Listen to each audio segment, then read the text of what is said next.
Today we are going to paint a small, dreamy landscape in oils. You know, the kind of place untouched by civilization. There is something quietly charming about it, almost rural in spirit, the way it feels when you have somehow traveled back in time to a warmer, simpler, more innocent world. The process is straightforward, at least I hope it will be. If you have any questions, feel free to write them in the comments or ask me on Facebook. I will leave a link. A little about me. My name is Alex. I am a painting restorer from Barcelona. This particular piece was commissioned by the owner of the oldest herbal shop in the city. You may have spotted it in the film Perfume. If you ever visit, I recommend stopping by. Actually, I recommend taking a trip in general. I know. It is not always so easy to just pack up and go. So for now, let us simply imagine we are on vacation. For the next 20 minutes, give yourself permission not to hurry anywhere, not to do anything urgent. Just slow down, breathe, and live a little for yourself. Think of it as our shared art therapy. Oh, and here is a link to another video where I show how I make my own painting boards. If you enjoy working with your hands, you can easily keep yourself supplied with an endless stack of panels for sketches or plein air work. Right now, we are working on the underpainting, not the final result.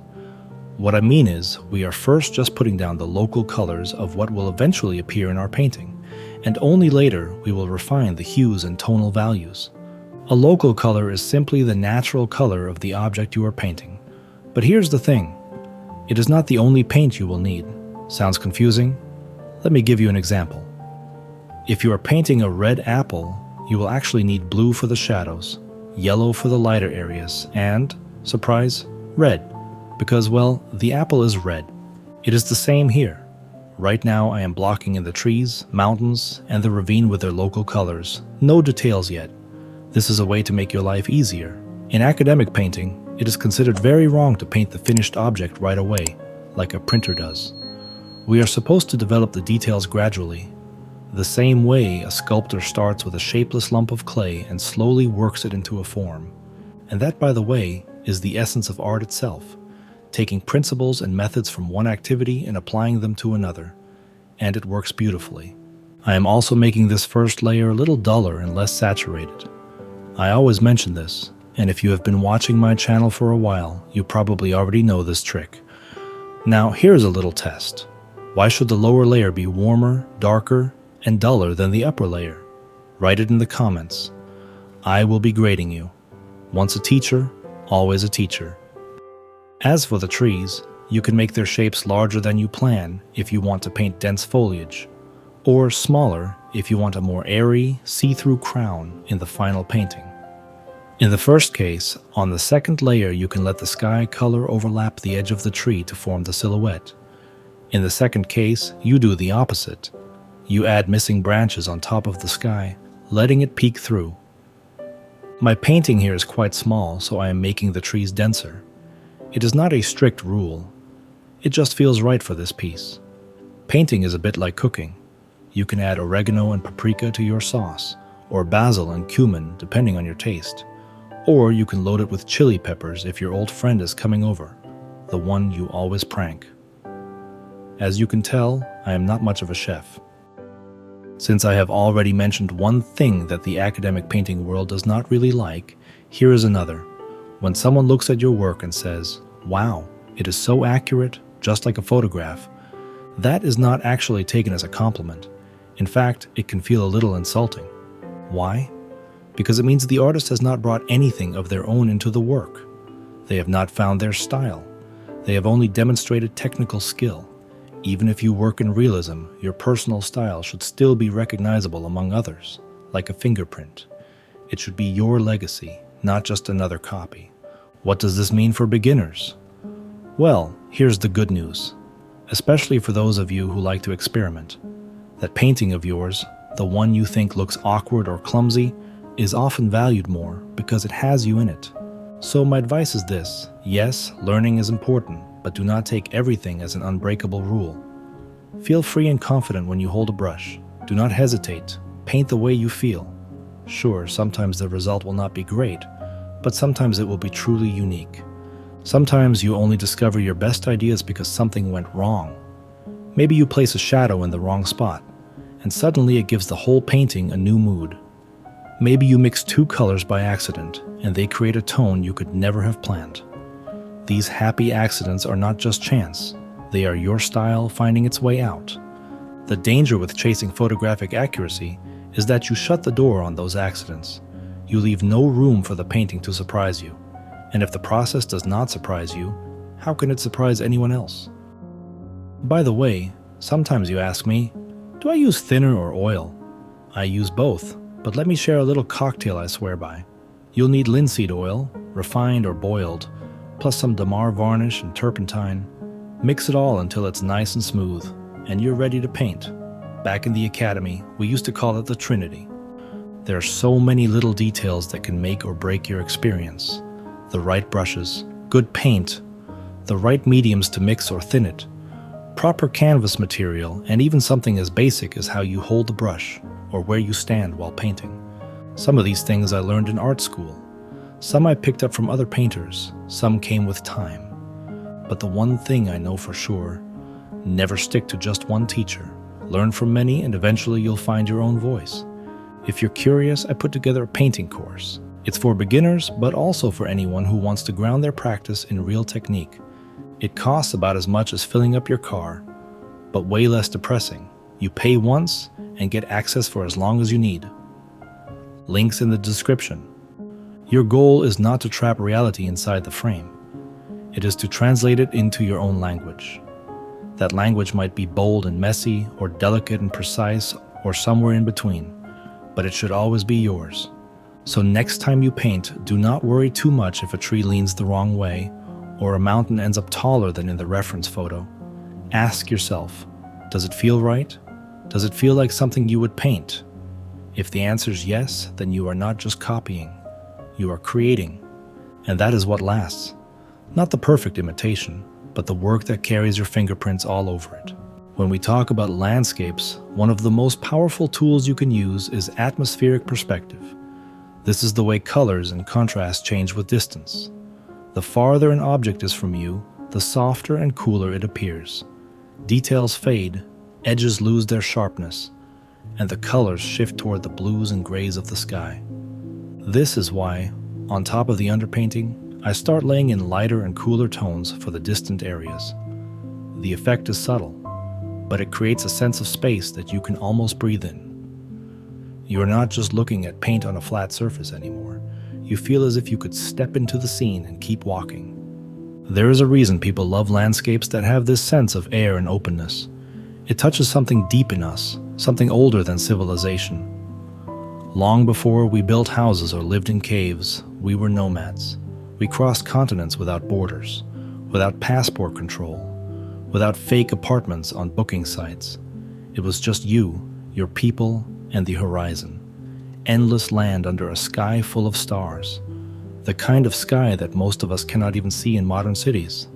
I am not saying I would like to go back to a time without antibiotics or cheeseburgers, but I think many of us miss that reckless kind of freedom.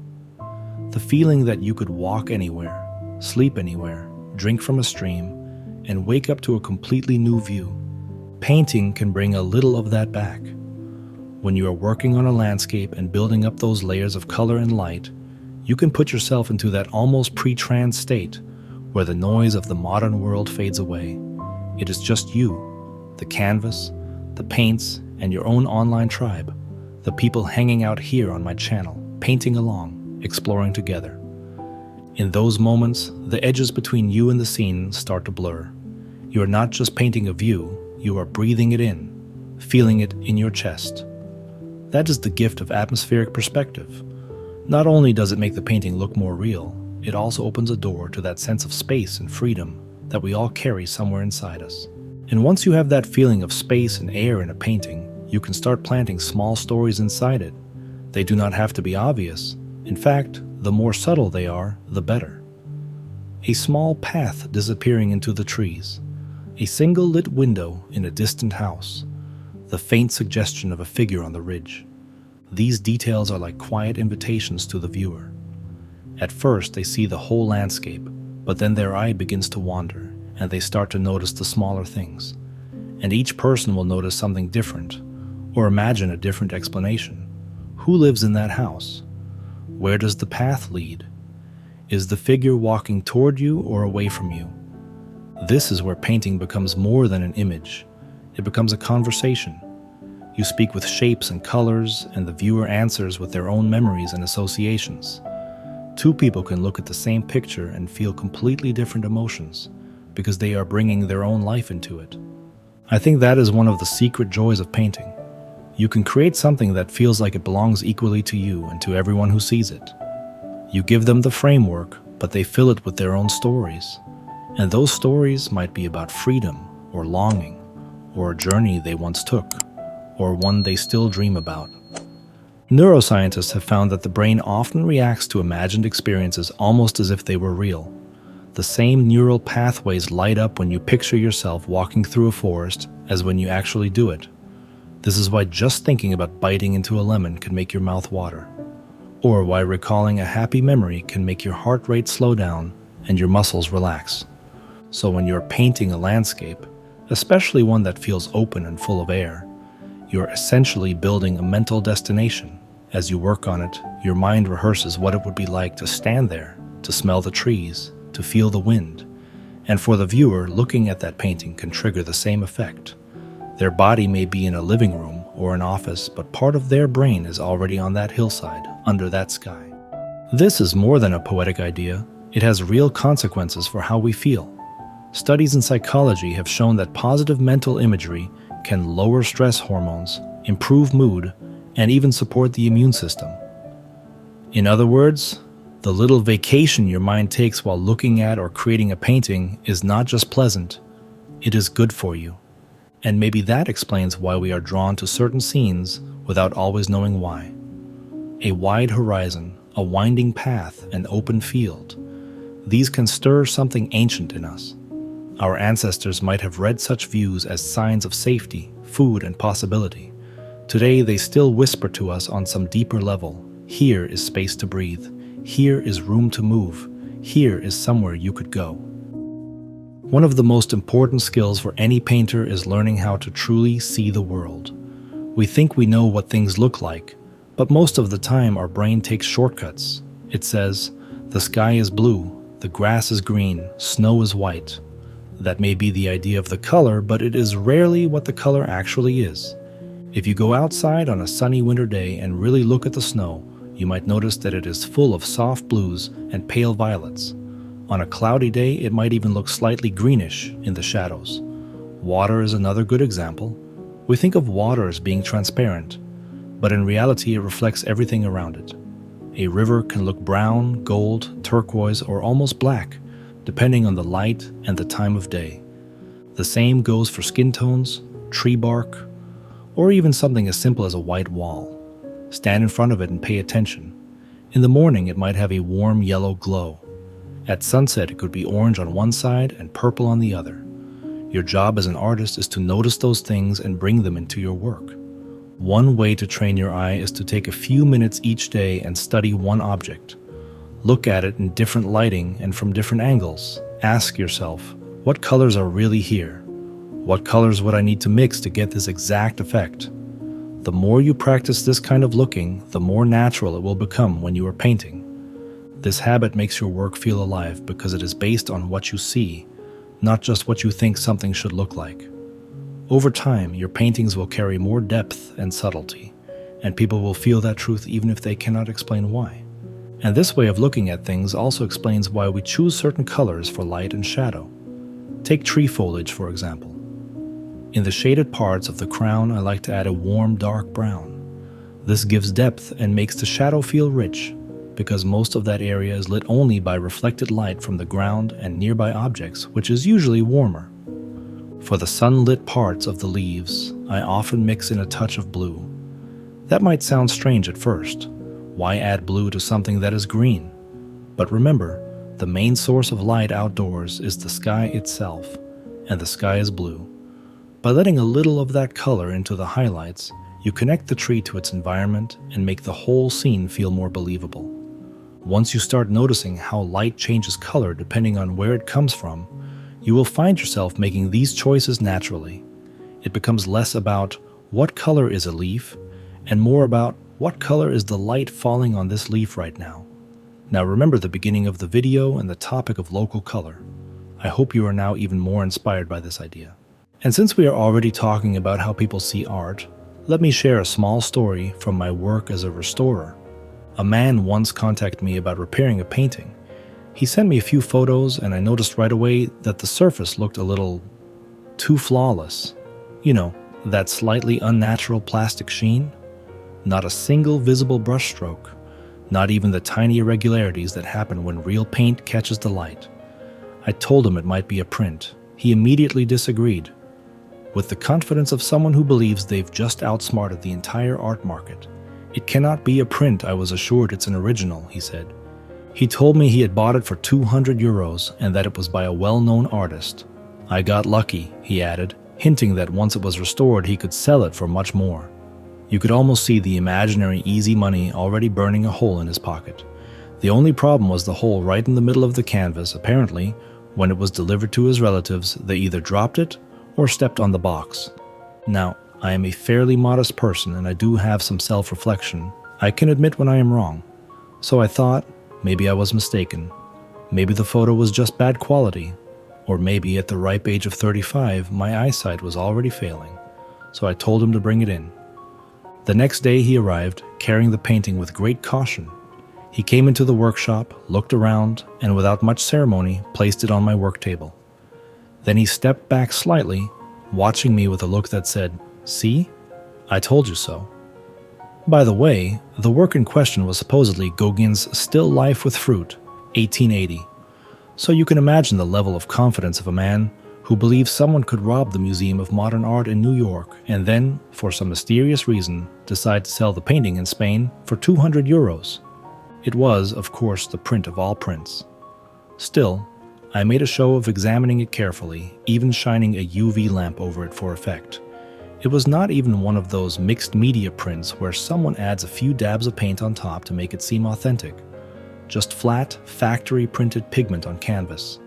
The kind of thing you see by the dozen online, especially on Etsy in recent years, sold as art and pushing real artists toward other platforms like Saatchi or Artfinder. I told him again, as gently as I could, this is a print. He told me to take another closer look, because now he was starting to doubt my professionalism. Apparently, he had chosen me because he saw copies of Gauguin on my website and was convinced I could handle this, though, in reality, they were Cézanne. But I am not a snob, so I did not correct him. Fine. I gave him a choice instead.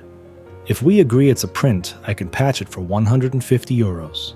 If you are absolutely certain it's an oil painting, then it's 450 euros, the oil restoration rate. He didn't even blink. He reached into his jacket, pulled out a thick wallet, counted out 450 euros, and tossed the notes onto the table with a kind of finality, like someone calling a bluff in poker. "Do it," he said. So I did. I restored that print less work for more money. Should I have refused? Maybe. But I needed to pay my landlord, and in that moment I was simply glad to have the job. And who knows, maybe for him it was worth every cent. Maybe he still believes he owns a rare original, now beautifully restored. Or maybe he just wanted the story more than the truth. Personally, I think that at some point afterward, he ran into reality and maybe, just maybe, he even remembered me. Or perhaps I should have just charged him 5 times more. What would you have done?